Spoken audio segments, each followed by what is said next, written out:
अभी जिन प्रबुद्ध जनों का यहाँ पर मेरे साथ सीधे संवाद हुआ है, ऐसे श्री नीरज सिंघल जी, डॉक्टर पीएन अरोड़ा जी, डॉक्टर श्री अरुण शर्मा जी, डॉक्टर राम कुमार गुप्ता जी,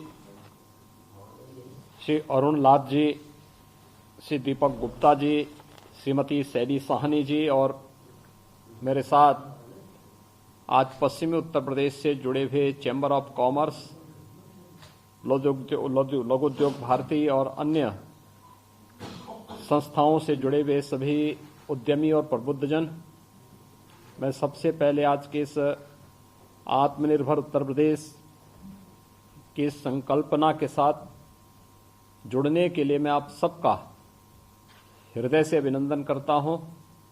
आप सबका मैं स्वागत करता हूं। हमारी सरकार 5 वर्ष का अपना कार्यकाल पूरा करने जा रही है और मुझे बताते हुए प्रसन्नता है कि आज से 5 वर्ष पूर्व जिस संकल्प के साथ हम लोगों ने प्रदेश की जनता के सामने अपना लोक कल्याण संकल्प पत्र जारी किया था, उसके एक एक संकल्प को हम लोगों ने मंत्र मान करके उन्हें अक्षरशः पूरा करने का प्रयास किया। हम लोगों ने शुरू में ही प्रदेश के अंदर सरकार बनते ही अपने पूरे मंत्रिमंडल और पूरे प्रशासन को संकल्प पत्र की एक एक प्रति उपलब्ध कराई थी और उसमें हमारा जो संकल्प का मूल थीम था कि राष्ट्रवाद, सुशासन और विकास के पथ का अनुसरण करते हुए अंत्योदय के लक्ष्य को प्राप्त करना। उत्तर प्रदेश अपार संभावनाओं से भरा प्रदेश है और अपार संभावनाओं वाले इस प्रदेश को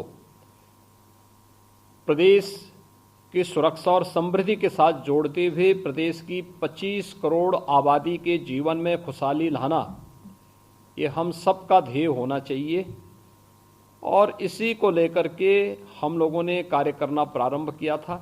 मैं धन्यवाद दूंगा Laghu Udyog Bharati, chamber of commerce, chamber of industries, FICCI जैसी संस्थाएं समय समय पर हम लोगों को इसके लिए मदद करती रही और आज उसका परिणाम है कि उत्तर प्रदेश में एक भयमुक्त वातावरण देने में हमें सफलता प्राप्त हुई।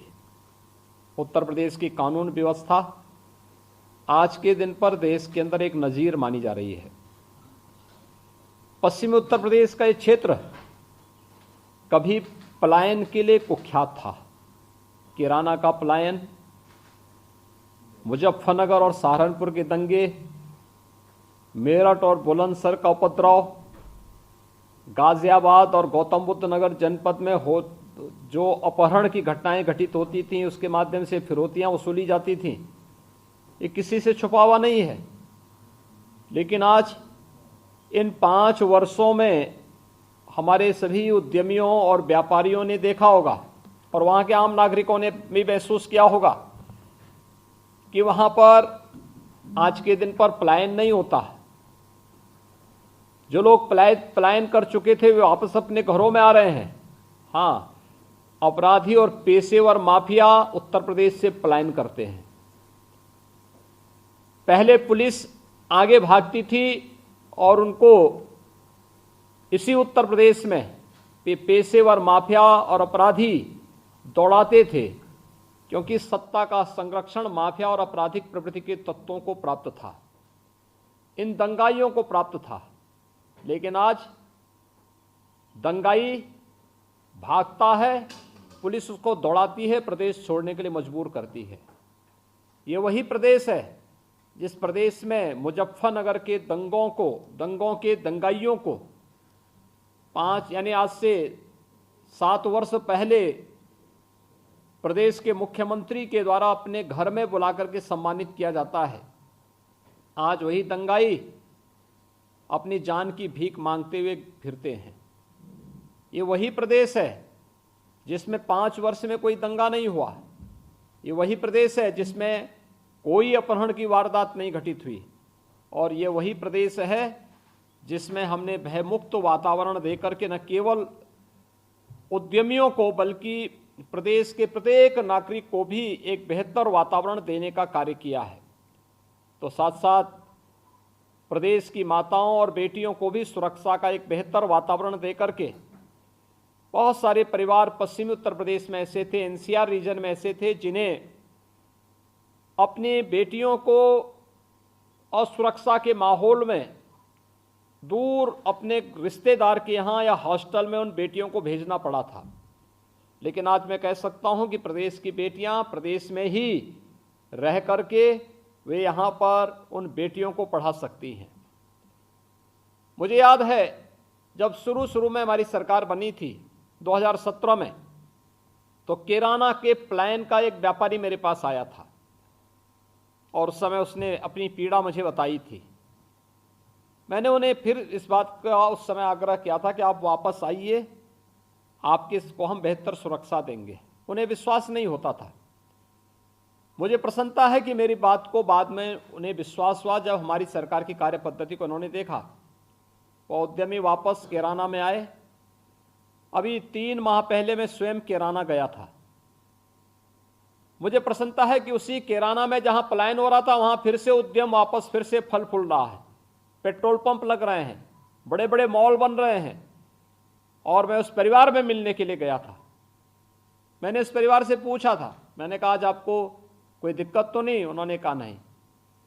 उस परिवार में 6ठी क्लास की एक बेटी ने मुझे बताया, उन्होंने कहा साहब हमें स्कूल जाने में कोई भय नहीं लगता है। लेकिन मैं एक दिन सुन रही थी कि वो फलाना अपराधी एक अभी जमानत पे आया है और चौराहे पे घूम रहा था। तो मैंने वहां के पुलिस प्रशासन से पूछा, मैंने कहा भी आखिर ये अपराधी कैसे बाहर घूम रहा है? आपने देखा होगा अगले दिन ही उस अपराधी ने अपनी बेल को कैंसिल करा करके वापस जेल में चला गया और परसों ही उसे आजीवन कारावास की सजा भी हुई है। यानी न केवल हम लोगों ने अपराधियों के मन में एक भय पैदा किया, बल्कि इन अपराधियों के कृत्यों को भी प्रोसिक्यूशन को तेज कराते हुए उन्हें समय पे सजा दिलाने का कार्य भी किया है। और इसका परिणाम है कि बेहतर कानून व्यवस्था और सुरक्षा की स्थिति न केवल प्रदेश में सुरक्षा का एक बेहतर वातावरण बनाई है, बल्कि निवेश की संभावनाओं को आगे बढ़ाया है। और इस निवेश के माध्यम से प्रदेश में 1,61,00,000 से अधिक लोगों को, नौजवानों को रोजगार और नौकरी भी प्राप्त हुई है। आज प्रदेश में किए गए रिफॉर्म का परिणाम है कि प्रदेश इज ऑफ डूइंग बिजनेस में 16-17 में जिसकी रैंकिंग 14वें 15वें स्थान पर थी, आज वो नंबर 2 स्थान पर है। ये वही प्रदेश है जिसमें हम लोगों ने बेहतर वातावरण देने का काम किया, रिफॉर्म किए, 21 सेक्टोरियल पॉलिसीज बनाई और पिक एंड चूज नहीं। आप अपनी प्रदेश सरकार की नीतियों के क्रम में आइए और उस क्रम में आकर के प्रदेश की इस पॉलिसी का लाभ उठाइए, प्रदेश में निवेश करिए, यहाँ के नौजवानों को रोजगार दीजिए। मुझे प्रसन्नता है कि 1,61,00,000 नौजवानों को यहाँ पे रोजगार और नौकरी देने का कार्य हमारे उद्यमियों ने प्रदेश के अंदर किया। प्रदेश में एक बेहतर वातावरण सुरक्षा का आज बना है। पर्व और त्यौहार शांतिपूर्ण तरीके से मनाए जा रहे हैं।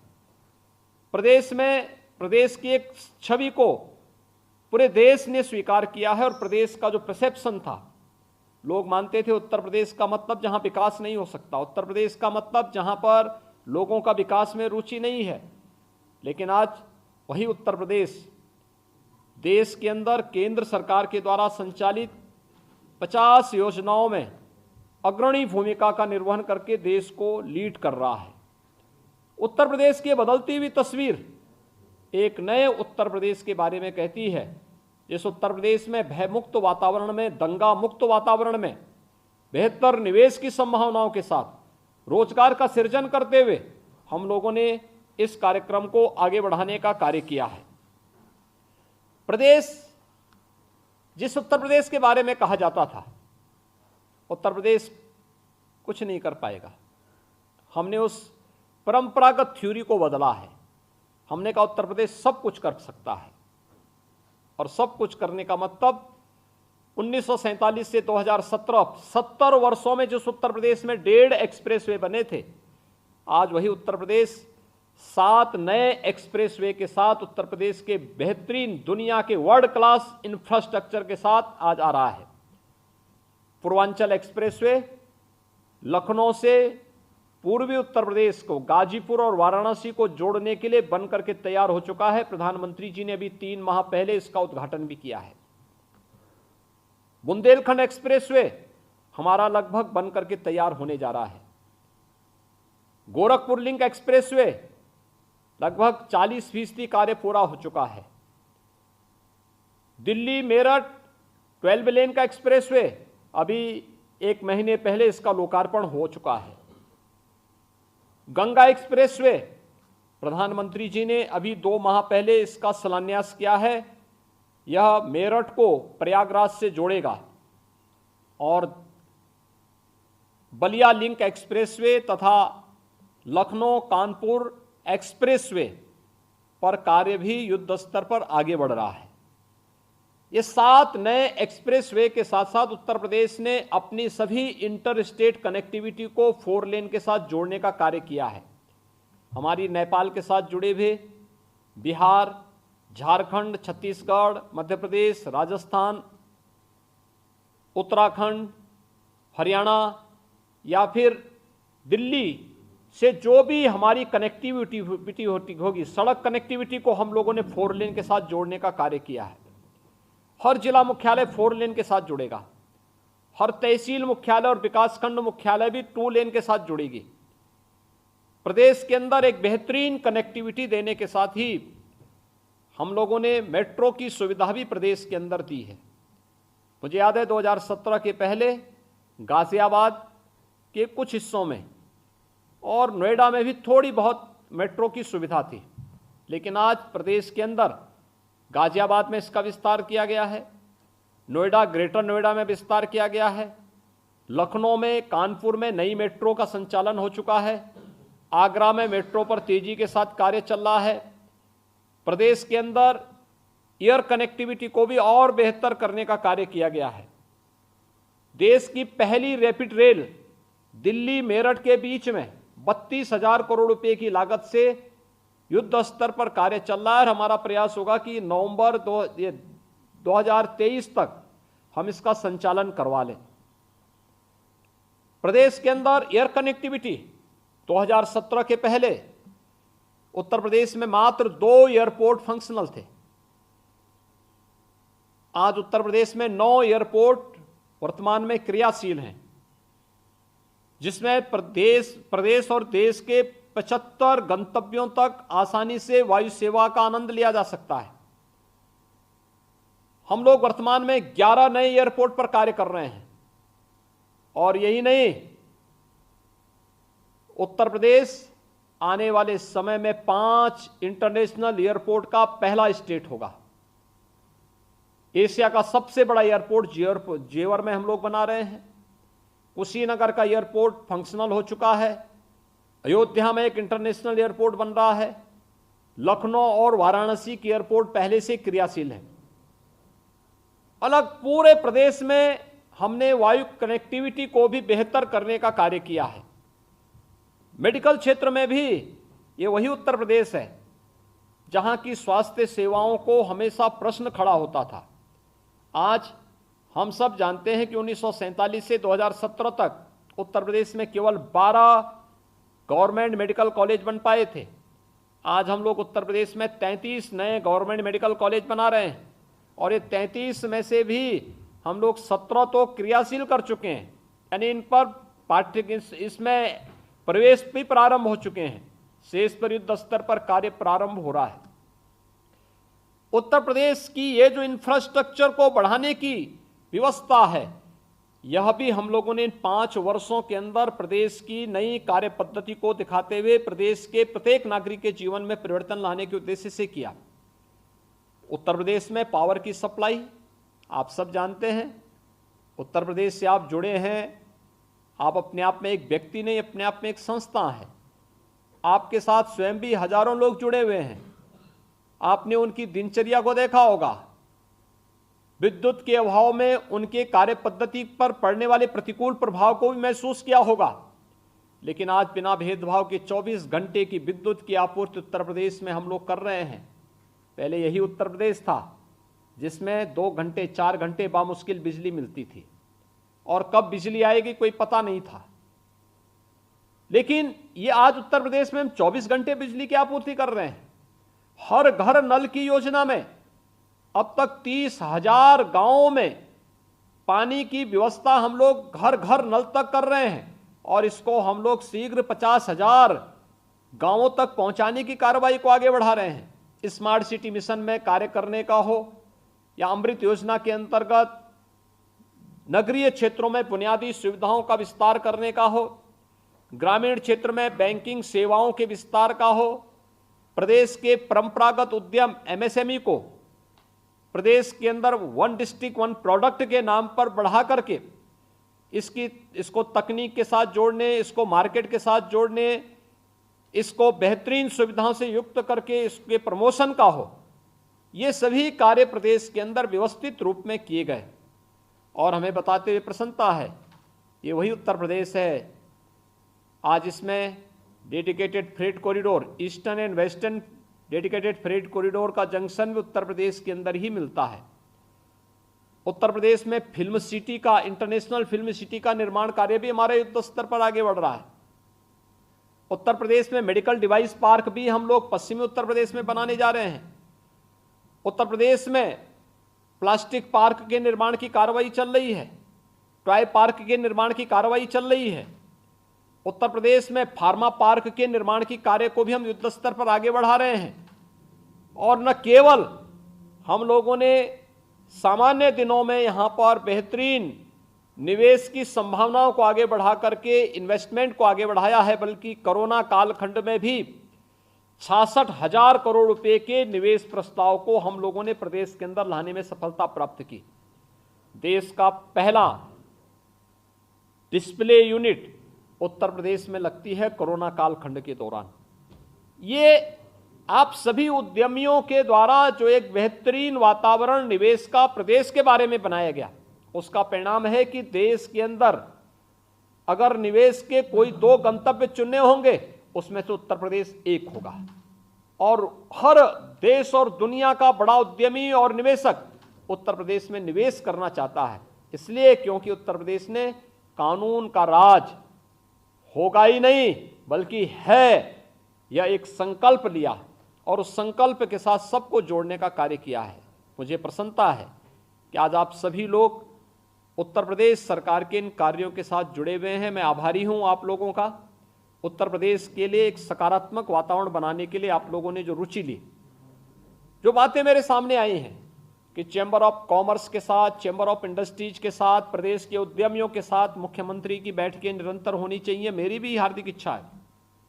हम सब जान रहे हैं हमारी सरकार 5 साल का कार्य अपना पूरा करने जा रही है, लेकिन 5 साल में से हमारी सरकार को सही मायने में अगर कार्य करने के लिए मिला तो 3 साल ही मिले। 2 साल तो कोरोना जैसी महामारी ने हमारी सरकार के कार्य को ब्रेकर का काम किया, लेकिन बिना रुके, बिना डिगे, बिना झुके हम लोगों ने कोरोना प्रबंधन का भी मॉडल देश और दुनिया के सामने प्रस्तुत किया है। और मैं आभारी रहूंगा आप सबका कि आप लोगों ने जो सकारात्मक वातावरण दिया है। आप में से हर एक उद्यमी और प्रबुद्ध जन अपने आप में एक संस्था है। इस सकारात्मक वातावरण को इस दौर में भी हमें और आगे बढ़ाना होगा। आप में से हर एक व्यक्ति को आज एक संस्था का रूप लेकर के प्रदेश के सकारात्मक वातावरण, उत्तर प्रदेश की समृद्धि के लिए, और जो प्रधानमंत्री जी की मंशा है कि उत्तर प्रदेश $1 ट्रिलियन की इकोनॉमी बने, हम यहां की प्रति व्यक्ति आय को आगे बढ़ाने में मदद कर सकें, उत्तर प्रदेश को हर एक क्षेत्र में अग्रणी भूमिका के साथ आगे बढ़ा करके देश की नंबर 1 अर्थव्यवस्था के रूप में स्थापित करने के इस लक्ष्य को प्राप्त करने के लिए उत्तर प्रदेश में भारतीय जनता पार्टी की सरकार आवश्यक है। और भारतीय जनता पार्टी की सरकार ही इस सकारात्मक वातावरण और सुरक्षा का बेहतर माहौल प्रदेश के प्रत्येक उद्यमी को, प्रत्येक नागरिक को दे सकती है। और उसके लिए मैं आपका आह्वान कर रहा हूं कि आप में से हर उद्यमी अगर अपने अपने स्तर पर भी वर्चुअल माध्यम के साथ और अपने स्वयं की संस्थाओं के माध्यम से भी एक फिजिकल उपस्थिति के माध्यम से उनको एक सकारात्मक रूप से आगे बढ़ाने का कार्य कर पाएगा। तो मैं विश्वास के साथ कह सकता हूं कि भारतीय जनता पार्टी की सरकार न केवल सुरक्षा का बेहतर वातावरण प्रदेश के अंदर देगी, बल्कि दे रही है, यह आगे और बेहतरीन तरीके से आगे बढ़ेगा, बल्कि हर एक नागरिक के जीवन में समृद्धि का द्वार खोलने में भी इसे मदद मिलेगी।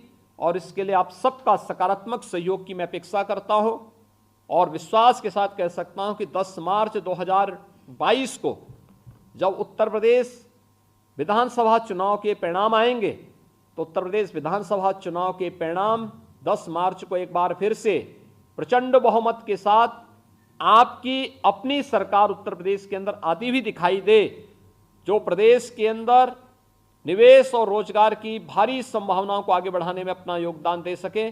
इस संकल्प के साथ, इस विश्वास के साथ आज मैं आप सबका अभिनंदन करता हूं और विश्वास करता हूं कि इस सकारात्मक वातावरण को हम लोग निरंतर न केवल स्वयं अपने संस्था में संवाद बनाकर वर्चुअल माध्यम से भी प्रत्येक नागरिक के बीच सकारात्मक माहौल को आगे बढ़ाने का कार्य करेंगे।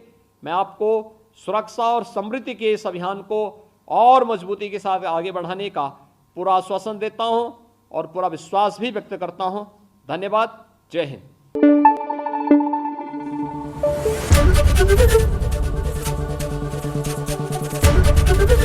एबीपी न्यूज आपको रखे आगे।